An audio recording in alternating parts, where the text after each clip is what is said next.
All right, welcome to Hoops Tonight, presented by FanDuel here at The Volume. Happy Friday, everybody. Congrats on making it to the weekend. Going to keep it really simple today. We're going to cover all 4 games from last night's Thursday night slate. All 4 games I thought were pretty interesting and plenty of good stuff to get into about all of the teams involved. And then tomorrow, because my wife happens to be working, she has one of her bigger events of the year, and there's a game tonight that I really want to watch, which is Cavs versus Warriors.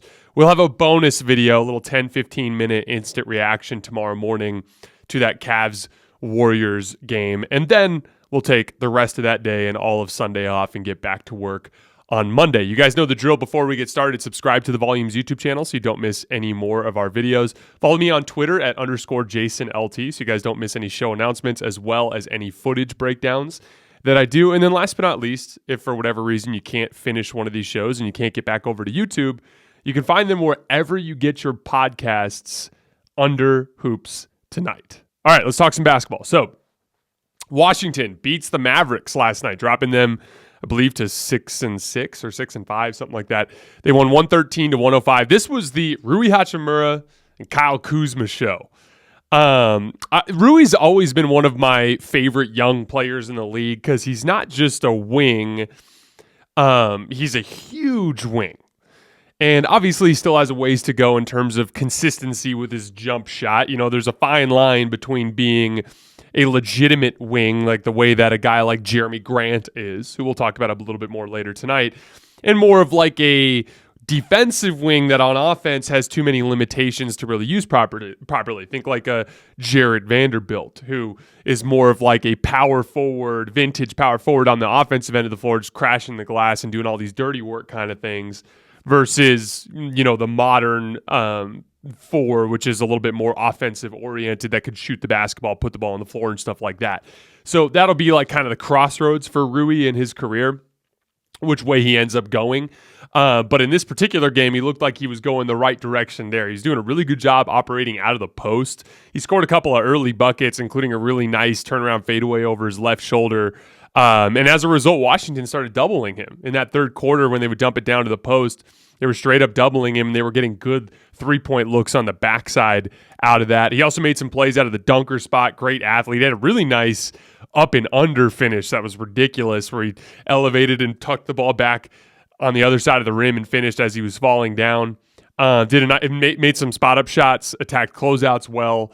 I'm huge on him because there's when you're talking about perimeter defensive players, for instance, like when I'm talking Andrew Wiggins, you know, Mikal Bridges, Jason Tatum, that kind of guy.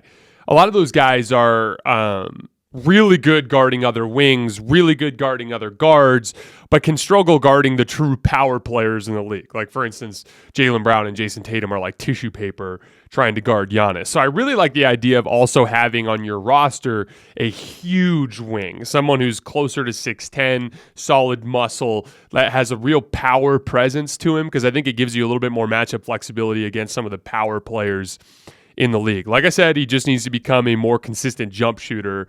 Not shooting the ball super well this year. He needs to become a more consistent jump shooter to go the route of being a wing rather than being another kind of Jared Vanderbilt type of player.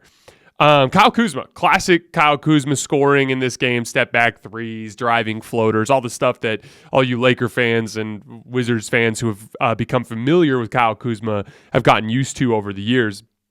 But, you know, Kyle Kuzma, to me, what I've always appreciated the most about him, and this is something that I think got glossed over with the Lakers and was a huge part of how he got going last night as he had another massive scoring night, but high-level closeout attacking. So, again, we think of spot-up shooting as a basic, like you stand still, you know, your defender helps, and someone drives and kicks to you, and you knock down a shot. And don't get me wrong, there's value in that. That goes without saying. But more often than not, when you're playing the really good defenses, like the really good defenses that have the athletes and that are committed to the work and that have a scheme set up where the rotations are sharp and everyone's kind of dialed in on that end of the floor, you don't really get a ton of standstill wide open threes. We talked about this a lot with the Milwaukee Bucks. Like, they went from giving up 20 something wide open threes a game to giving way less up. And it's just because they're helping less. They're more kind of like digging and recovering rather than outright helping. And as a result, like, you just don't have many standstill 3-point shot opportunities when you're playing against that level of defense. And just like that, by the way, the Bucks are the best defense in the league, right? So when I'm looking at that specific concept, you need spot up shooters that have a little bit more creativity and a little bit more ability to react to what the defense is doing. And what Kyle Kuzma does a really good job of, and you can see it in this particular game, is relocating. So, like, when the defender's digging, making slight movements around the 3-point line to create easier passing lanes. And then also doing a really good job of reading where the defender's coming at him in closeout situations. Sometimes he's catching and not even pump faking, not even looking at the rim. He's already on the move because he sees the defender closing out hard to his left side, and he knows that if he just catches and goes to the right, he's got an advantage there.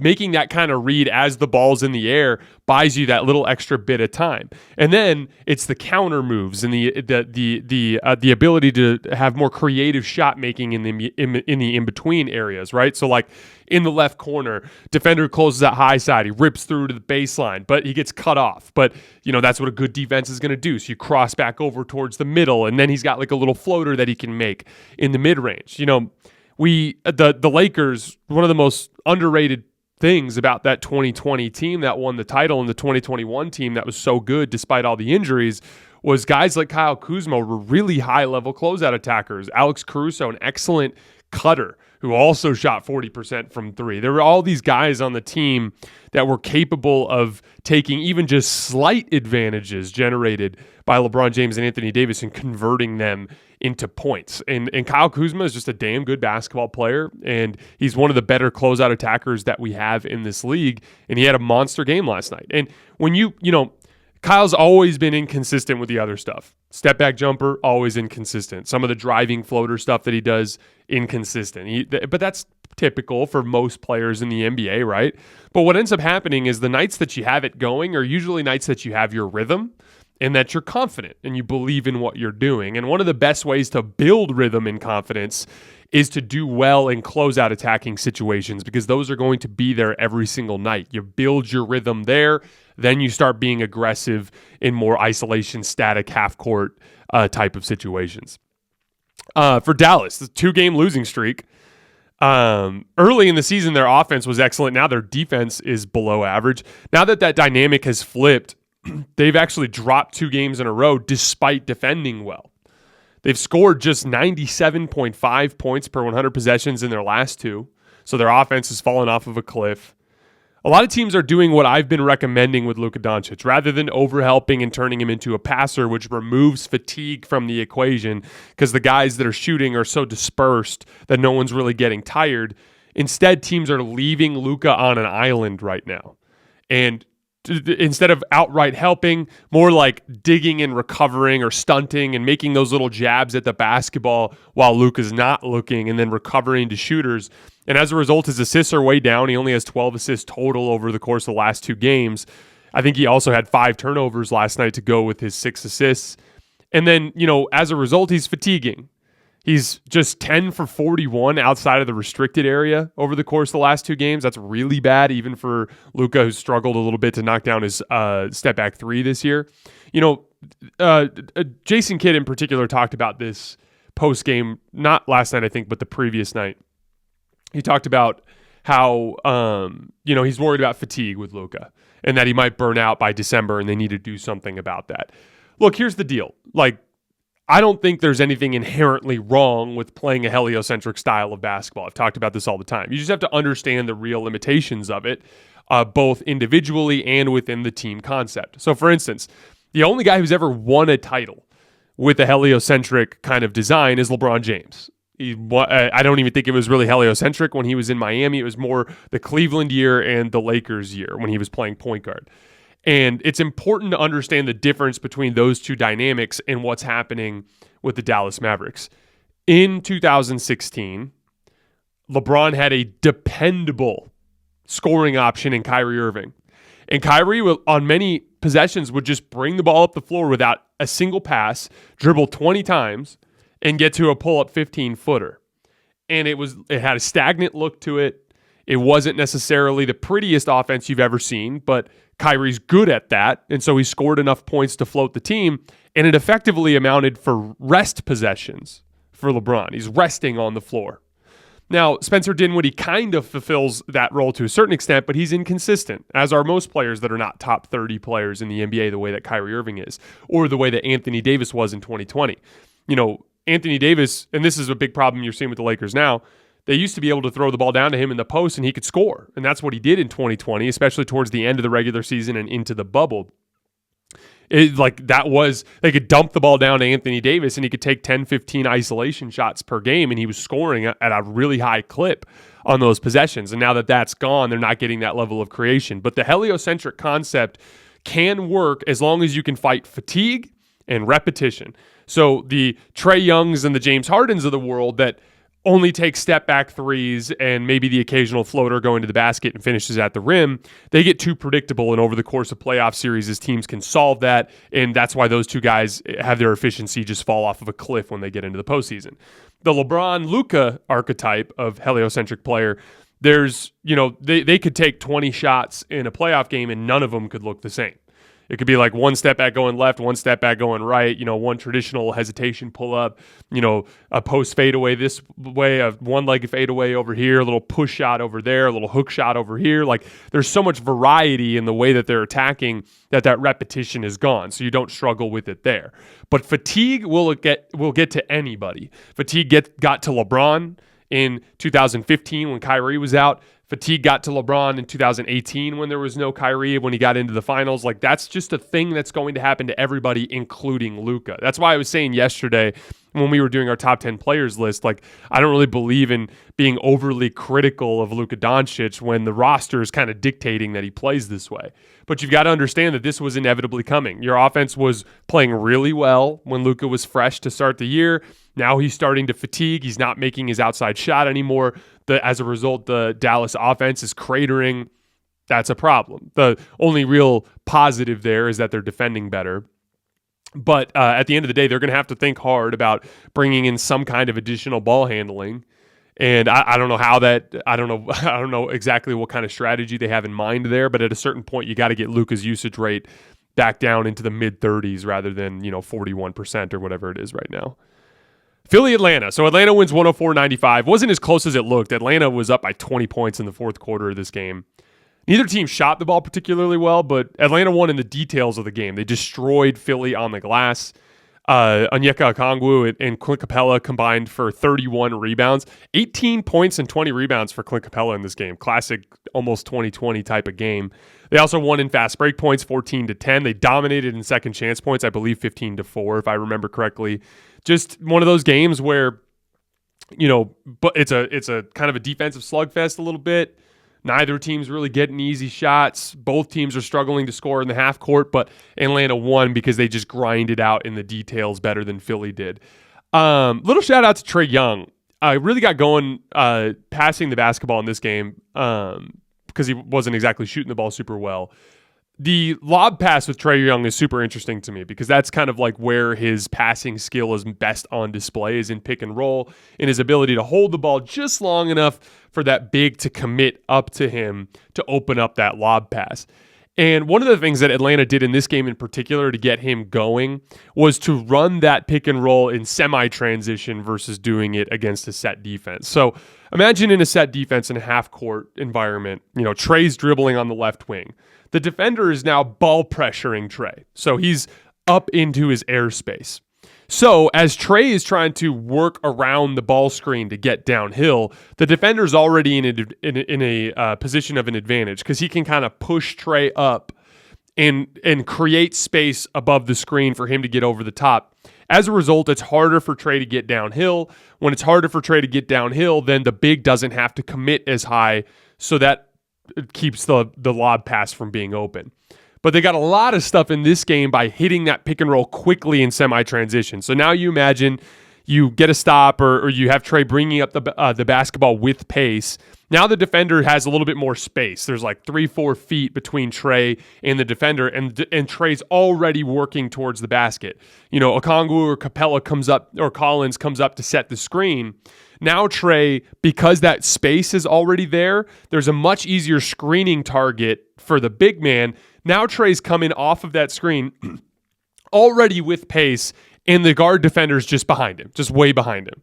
So now Trae is working downhill already, and the big has to step up, which opens up that lob pass. And Atlanta has multiple lob threats on the floor at the same time because of how good John Collins is at the 4, jumping and dunking. So there were plays in this game where Trae would run one of those pick and rolls in semi-transition and kind of get downhill, get the big to commit, and then the second big would step over to check, Collins or whoever it was, and then Capella would be open out of the dunker spot for a lob. But just a simple thing that is a general basketball philosophy that teams always are trying to hunt opportunities for.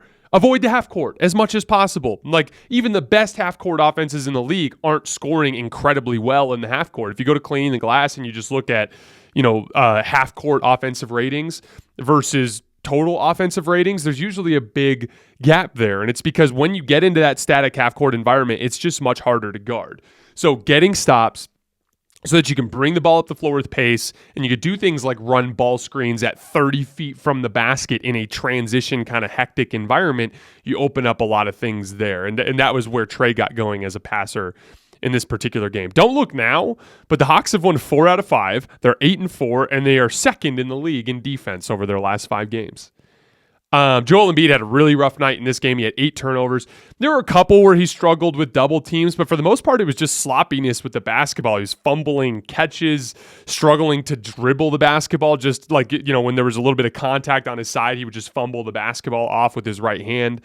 Really sloppy with swing passes where he'd be looking to throw a swing pass and the guy wouldn't be open, and he'd kind of go to throw it and then double pump and then let it go, and it would just go right to DeJounte Murray or right out of bounds or something like that. Just a really sloppy game from Joel Embiid. And, Tyrese Maxey had a rough shooting night, and when you don't have James Harden out there, and Maxey's going to be up and down, he's still a young guard, you're not going to win any games unless you get really sharp efforts out of Joel Embiid, and he was just really sloppy in this game.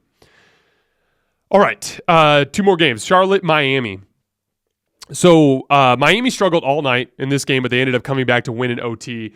Jimmy Butler, just an absolute masterpiece. 35 points, 10 rebounds, 8 assists. He was destroying the skinny Charlotte athletes in the post all game long, utilizing pump fakes to get them out of position, to either get them jumping so that he's, drawing fouls, or simply just pivoting out of those pump fakes to get easy shots because they left their feet. His footwork is incredible. And, footwork is one of those buzzwords that we hear when we're talking about basketball that kind of is so cliche a little bit that it kind of loses some of its value, but it's so immensely important to everything about offensive basketball. The importance of footwork has to do with your ability to counter what a defensive player is doing.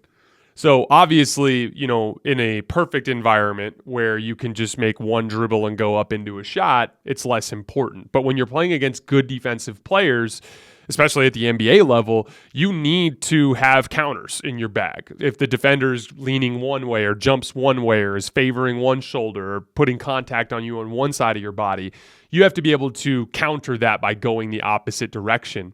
And having the footwork to keep your dribble alive without traveling, but also being able to quickly shift body position to take advantage of which way a defender is leaning without traveling, is vitally important to scoring the basketball. Something simple, I'll give you an example. A jab step. So, when I'm working with my high school kids, we work a ton of attacking closeouts because our best players are our bigs, and so our offense is kind of geared towards our bigs. And so we create a lot of closeout opportunities for our guards on the backside. And so I build a tree with them when we're doing our skill workouts. It's very basic. It's catch and shoot, where I work on them having their feet set already when the ball gets to them so they don't have to waste any time before they go up into their shot. And then it's a basic move tree. So from there, they catch and rip through. And I work on them pushing the ball out in front of them so that guys can't reach out from behind and so that they can cover more ground and potentially finish on the other side of the basket. But the counter to that If a defender closes out and cuts off your right hand or is closing out strictly towards your right hand, you need to be able to jab and go left. But the vast majority of basketball players in the world, when they jab to go right, but then go left, as they're jabbing, their left foot will pick up and drag on the floor, and they get called for travel. And that's not just even young players. You see that in college. I see that in the pros a lot. I've seen it about a half dozen times already this year where a player has just done a simple jab and go left and has traveled. And it's like a simple thing. It's footwork, right? Like when you really rep and hammer out jab and goes for a long time, it becomes natural. And like you get to a point where like you never travel on it because you've repped out the footwork and it's such a natural part of your movement that suddenly that move is open for you as a move that you can utilize in any given situation. But you have to build that footwork.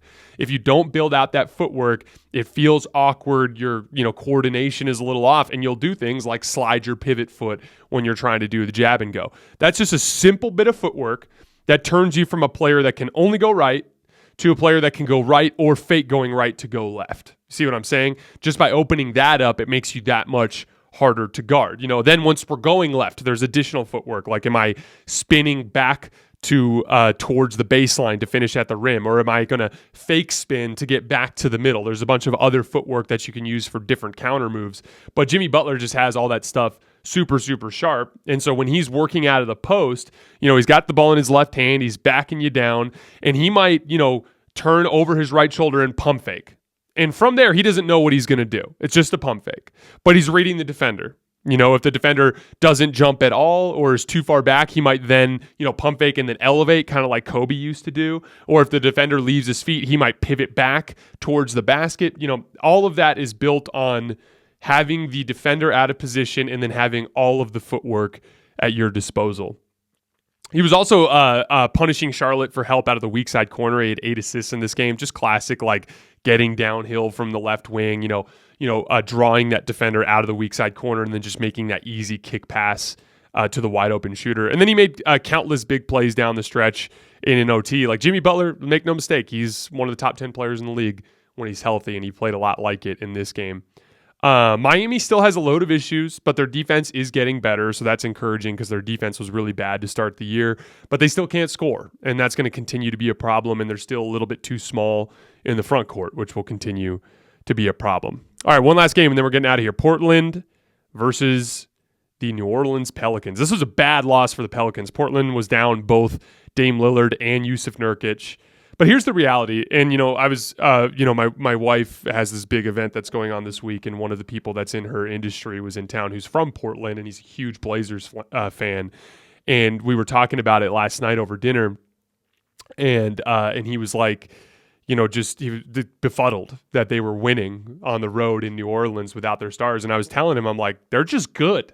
Like, Portland's just really good this year. They've completely loaded up on the wing. They're up to 6th in defense now. They rebound really well. I think they're 11th in rebound percentage. And even without Dame, they have 2 excellent offensive pieces in Jeremy Grant and Anthony Simons. Those 2 combined for 50 points and 10 assists in this game. Jeremy Grant really got going with this pull-up jump shot in this game, which is interesting because he's only been taking about 2 per night coming into tonight, and he's only been making them at about 32%. So he hasn't, and when I look, that percentage doesn't really matter to me because on only 2 attempts, you're not really having an opportunity to build your rhythm. But here in a game without Dame, he got a little bit more usage, more opportunity to build his rhythm, and he really got going with those like high hesitation pull-up jump shot. He had some out of his right hand, some out of his left hand. But essentially with how tall he is and how high his release point is and how quickly he gets up to his release point, he can like sit there and hold a hesitation dribble even with a long defender like Brandon Ingram on him and then just pop up into that shot, and he gets plenty of separation to knock it down. He made a bunch of those last night. And specifically was just torching Brandon Ingram in straight isolations with it. And then late in the game, he used that, so what I always talk about, that balance that builds between your ability to get downhill and your ability to get to a pull-up jump shot. Like, if you are actually a legitimate threat at both, you become extremely difficult to guard because the defender is constantly out of balance and picking between containing the drive or taking away the pull-up jump shot. And a lot of times defenders will opt to take away the drive first. And so once you demonstrate that you can knock down that pull-up jump shot, that's when things open up to the basket. And he had 2 driving baskets late in this game, including a nasty two-handed dunk at the end of the game that kind of felt like a dagger, where he kind of hit 2 high hesitations, didn't shoot, and then just did a hard right to left crossover and went all the way to the rim because the defenders pressed up on him because he's been hitting a pull-up jumper all night long. Anthony Simons played great, made 5 more threes. Again, advantage of efficiency. He only made 5 shots, but all 5 of them were threes. That gives you 15 points just there. And then he got to the free throw line a bunch. He had 2 massive pull-up threes right before the half that kind of changed the feel of the game. Kind of felt like the Pelicans were in control. Then Anthony hits a couple of pull-up threes, and suddenly it's a 5-point game. Feels like it's more up in the air. It's funny because his footwork on his pull-up jump shot looks just like Damian Lillard's. And it's so funny because you can tell, like, in the same way that Jordan Poole over the years has kind of built a really good off-ball game and has gotten good at moving without the basketball because he's played with Steph for so long and is just kind of just learning by osmosis. It's the same kind of thing that's happening with Anthony Simons and Dame Lillard. Like, he's picking up all of this, like, really good pull-up jump shot footwork just by being around Dame all these years. The Pelicans have lost 4 out of 6. And several bad losses in that 4. They lost to the Lakers, a game they had no business losing, although they did fall down big late in the second half there, but they did come back and should have won that game. They lost to the Pacers, and then they lost to the Blazers down 2 starters. In this 6-game stretch, they're 17th in offense and 18th in defense. And in particular, they really struggled with Portland's length in this game, throwing passes that got deflected all game long. Brandon Ingram and CJ McCollum both were just way too sloppy. They had 17 turnovers. Their bench groups are still performing really well, even over this span. Everything with Larry Nance and Jose Alvarado and Trey Murphy. Those lineups are doing really well, but the starters are really struggling with spacing. It's kind of similar to what's going on with Minnesota. It's the problem with having Zion Williamson and Jonas Valanciunas on the floor together. If you guys remember when we were talking about that the other night, I said that when you are sacrificing spacing for personnel, so when you have guys like Zion and Jonas out there at the same time and the spacing starts to suffer, it's vitally important that you're either a dominant defensive team, which the Pelicans are not, like I said, 18th in defense over this span, and Zion's not a great defender, CJ's not a great defender, Jonas is not a great defender. So you're going to have issues with that. But you either need to be an outstanding defensive team, which the Pelicans are not, or you need to be an outstanding pull-up jump shooting team, because that's how you can counter spacing. You can either win games in utter fistfights where you grind the game to the halt with your defense and it doesn't matter that you're not scoring that well, or you can score at a high level because you have great pull-up jump shooting. And what's interesting is Brandon Ingram and CJ McCollum are both elite pull-up jump shooters. They're both over 40% for the season. Brandon Ingram is shooting really well on pull-up jump shots this season, but they're both below 40% over this 6-game stretch. And that's the issue. When you've got those kinds of lineups, that are struggling with spacing, you need to be hitting your pull-up jump shots, and both of them are hitting right around like 38% over the span, which is just not good enough for that particular lineup. The CJ McCollum, Brandon Ingram, Herb Jones, Zion Williamson, and Jonas Valanciunas lineup has played 189 possessions so far this year. They have a 97 offensive rating in the half court, which is only okay, which again, like I said, their pull-up jump shooting, if it gets better, will help that. 99 defensive rating in the half court, which is pretty bad. And then a 134 defensive rating in transition, which is really bad. I think so to look at the offensive end of the floor, just Brandon Ingram and CJ McCollum shooting better will go a long way towards helping that starting unit perform better than it has. And then, but the reality is with CJ Zion and Jonas on the floor, they're just not really going to be a good defensive team, not anytime soon at least.